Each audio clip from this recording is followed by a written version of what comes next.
సభకు నమస్కారం. వైఎస్ఆర్ కాంగ్రెస్ పార్టీ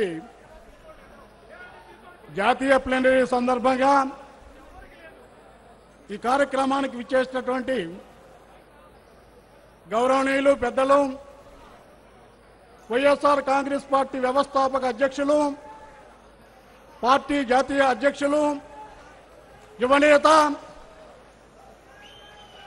మన ప్రీతమ నాయకులు, మన అందరి ఆశాజ్యోతి జగన్మోహన్ రెడ్డి గారు, వేదికను అలంకరించిన పెద్దలు, రాష్ట్ర నలుమూలల నుండి, ఆంధ్ర తెలంగాణ నుండి విచ్చేసిన సోదరులందరికీ కూడా, సోదరులందరికీ నా హృదయపూర్వక ధన్యవాదాలు తెలియజేస్తున్నాను. నాకంటే ముందు మాట్లాడే పెద్దలు ఎస్సీ, ఎస్టీ, బీసీ సంక్షేమ కార్యక్రమాల గురించి ప్రతిపాదనలు చేయడం జరిగింది. దివంగత డాక్టర్ వైఎస్ రాజశేఖర రెడ్డి గారు అభివృద్ధి సంక్షేమ కార్యక్రమాలని రెండు కళ్ళుగా చూస్తూ ఈ రాష్ట్రాన్ని హరితాంధ్రప్రదేశ్గా తీర్చిదిద్దాలని, ఈ రాష్ట్రంలో ఉన్నటువంటి బడుగు బలహీన వర్గాల యొక్క సంక్షేమ కార్యక్రమాలని ఏర్పాటు చేయాలనే ఉద్దేశంతో అనేకమైనటువంటి సంక్షేమ అభివృద్ధి కార్యక్రమాలని రూపొందించినటువంటి మహానుభావుడు దివంగత డాక్టర్ వైఎస్ రాజశేఖర రెడ్డి విషయం కూడా మీకు ఒకసారి గుర్తు చేస్తున్నాను. ఆయన యొక్క 30 సంవత్సరాల సుదీర్ఘ కాలంలో ఒక వైద్యుడుగా, ఒక ప్రజానాయకుడిగా ఈ రాష్ట్రంలో ఉన్నటువంటి ఎస్సీ, ఎస్టీ, బీసీ మైనార్టీ వర్గాలకు సంబంధించే కాకుండా వ్యవసాయదారులకు సంబంధించి కానివ్వండి, అన్ని వర్గాల యొక్క కార్యక్రమాలు తెలిసి ఈతిబాధలు తెలిసినటువంటి మహానుభావుడు దివంగత డాక్టర్ వైఎస్ రాజశేఖర రెడ్డి గారి కావటం మూలంగానే ఆ రోజున అభివృద్ధి సంక్షేమ కార్యక్రమాల్ని తీసుకెళ్తూ జరిగిందని మీకు మనవి చేస్తున్నాను. ఈ అభివృద్ధి సంక్షేమ కార్యక్రమాల్లో ప్రధానంగా విద్య, వైద్యకు సంబంధించినటువంటి కార్యక్రమాలు ప్రధానం. ఈ యొక్క కార్యక్రమాల మొత్తం కూడా ఈ రాష్ట్ర జనాభాలో ఉన్నటువంటి 180% ఉన్నటువంటి ఎస్సీ, ఎస్టీ, బీసీ మైనార్టీ వర్గాలే కాకుండా ఉన్నత వర్గాలకు సంబంధించిన వాళ్ళకి, పేద వర్గాలకు సంబంధించి కూడా ఒకరు వరవన విషయం కూడా ఈ సందర్భంగా మీకు మనవి చేస్తున్నాను. విద్య ప్రధానంగా, విద్య ఉన్నప్పుడు మాత్రమే పేద వర్గాల్లో గౌరవం ఉంటుంది.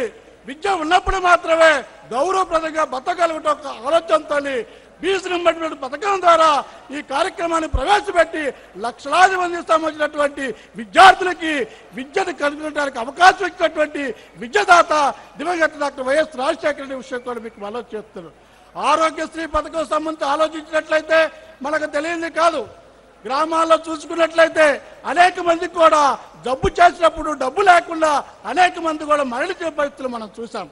అనేక విధాలు ఇబ్బందులు పడిన పరిస్థితుల్లో ఒక వైద్యుడిగా, ఒక డాక్టర్గా ఈ ప్రపంచంలోనే ఉన్నతంగా ఉన్నటువంటి ఆరోగ్యశ్రీ పథకాన్ని పేదలందరికీ కూడా ఆరోగ్యం కల్పించాలా, ఆరోగ్య బాధ్యతలు ఉద్దేశంతో కూడా ఆ పథకాన్ని ప్రవేశించి ప్రజల మనసుల్లో చిరస్మరణీయంగా దివంగత డాక్టర్ వైఎస్ రాజశేఖర రెడ్డి విషయం కూడా మీకు మనవి చేస్తున్నాను. వైఎస్ రాజశేఖర రెడ్డి గారి విషయం మీకు మనవి చేస్తూ, ఈ రోజున దివంగత డాక్టర్ వైఎస్ రాజశేఖర రెడ్డి గారి ఆశయ బాటలో ఆయన ఏ సిద్ధాంతాల కోసం అయితే ప్రయాణించారో ఆయనను మార్గదర్శకంగా ఈ రోజు వైఎస్ఆర్ కాంగ్రెస్ పార్టీని యువనేత జగన్మోహన్ రెడ్డి గారి నాయకత్వంలో స్థాపించడం జరిగింది.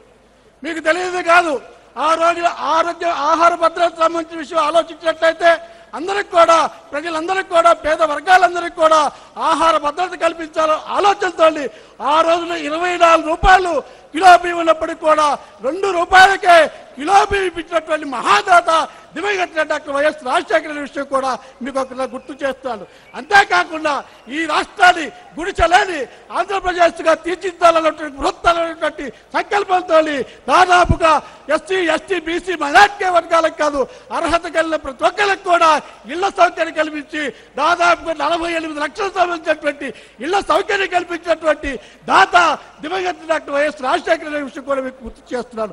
ఆరోగ్యశ్రీ పథకం ద్వారా 108 అంబులెన్స్ సంబంధించి కానివ్వండి, 104 అంబులెన్స్ కానివ్వండి, అనేకమైన కార్యక్రమాలు చేసిన పరిస్థితి కూడా మనం చూసాం.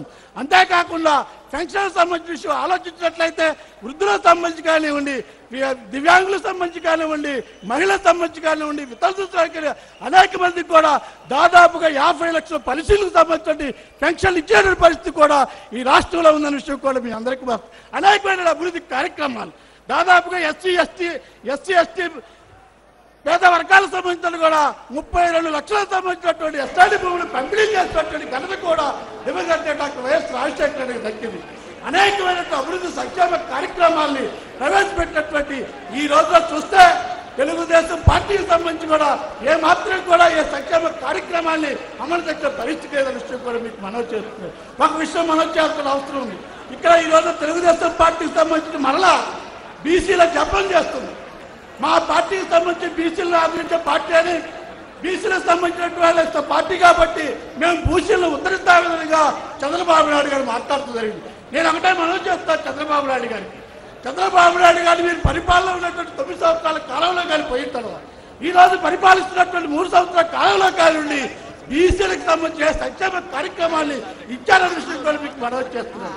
మీరు ప్రణాళిక బడ్జెట్ లో ప్రవేశపెట్టినట్టయితే 10,000 కోట్లకు సంబంధించి స్పెషల్ బడ్జెట్ పెడతామని మాట్లాడారు.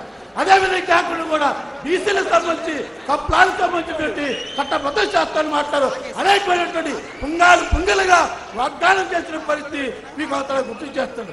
ఆ రోజు మీరు ఆధార పేరుతో పలుగులు ఇవ్వటం, పారలు ఇవ్వటం, దెబ్బలు ఇవ్వటం, లేకపోతే చేనేత కార్మికులు మగ్గాలు ఇవ్వటం తప్ప ఏ మాత్రం కూడా ప్రజా భాషల వారికి ఎస్టీ బీసీ మైనార్టీ వర్గాలకు సంబంధించినటువంటి కార్యక్రమాలు చేపట్టే పరిస్థితి లేదు. కానీ మేము ఒకటైతే వైఎస్ఆర్ కాంగ్రెస్ పార్టీకి సంబంధించినటువంటి కార్యకర్తలుగా మేమైతే గుండె మీద చేసి బీసీ వర్గాలకు సంబంధించిన ప్రతినిధిగా నేను ఒక విషయం చెప్పక తప్పదు.